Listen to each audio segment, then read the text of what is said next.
As Nigeria transits into another democratic dispensation, the people are not in any way shying away from stating clearly their expectations from the incoming administration.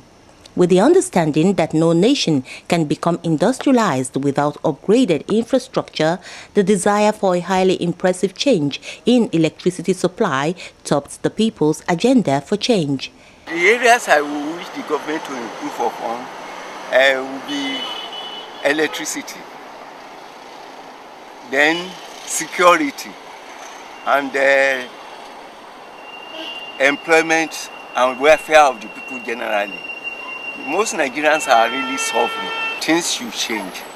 I'm actually expecting them to improve on power.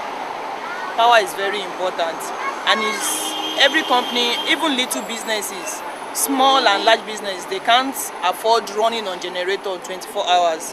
And that's why we have some of them that already left Nigeria. For example, now Coca-Cola, they are in Nigeria physically, but they produce more from Ghana than in Nigeria. And then we also have Nestle. Nestle also now produce from Ghana, even this Blue Band. That's why we have them rebranding. They are not rebranding because of Nigerians, they are rebranding because they want to meet the standard of the country where they are producing from. You know, so if they can really work on power, we'll really appreciate, and the economy will also improve through that. Let's assume we never had power. Let them take it from there. We have never had electricity in Nigeria. Let them take it from there and repeal all the laws that are limiting investment in electricity. Those laws need to be repealed and encourage ownership of captive power plants. Next on the people's priority list is their desire to see an aggressive tackling of corruption that should translate into an improvement in the well-being of Nigerians. Personally, I'm looking at corruption, which the general himself has said that he's going to curb. Legislators, for example, they are earning too much. I think they are the highest paid in the world. So they should do something about slashing their allowances and salaries and whatever it is, so that the masses, the teeming masses that don't have to eat, they can have something to eat. Nigerians run abroad to make money from other countries, whereas the money is here in Nigeria and they can't get it. They should look into that too. And then hunger and poverty. Whenever they get into power, they seem to forget that some people took so much time to queue up at polling centers to put their thumbs to paper. We have suffered a lot for the country before we now retire. I think it's enough, it's better than, or if possible, they now begin to say something about the elderly or the disabled, like I am disabled now. Don't know how they can cushion our problem. Restoring peace in the northeastern region of the country is also key on the people's minds. They say the provision of security should not stop with the procurement of arms.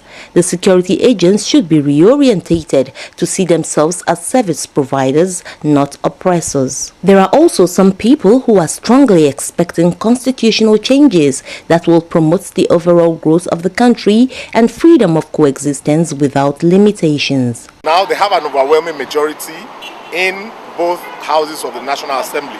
I would expect them to use that overwhelming majority to effect certain changes in our constitution. We have the issue of state of origin. I don't believe we should have the issue of state of origin in Nigeria, and that's what gives room to indigene and non-indigene. So I believe they should use their influence to change it to state of residence. In that way, a lot of Nigerians will feel at home wherever they find themselves. Nigeria is blessed with oil, but these oil blocks are allocated to individuals, those that know those that are in power. So they are the one benefiting directly. But if these oil blocks are allocated to states, it will be for the benefits of the common people. The need for a realistic improvement of the education sector and the curbing of unemployment, which led to the deaths of several graduates in the 2014 Nigerian Customs and Immigration interview saga, are high up on the chart of demands being presented to the incoming government to tackle. As there is no use changing the winning horse, the incoming government is being advised to consolidate on whatever is still working in the current government's transformation agenda, like the agriculture sector, which has witnessed some changes, for example.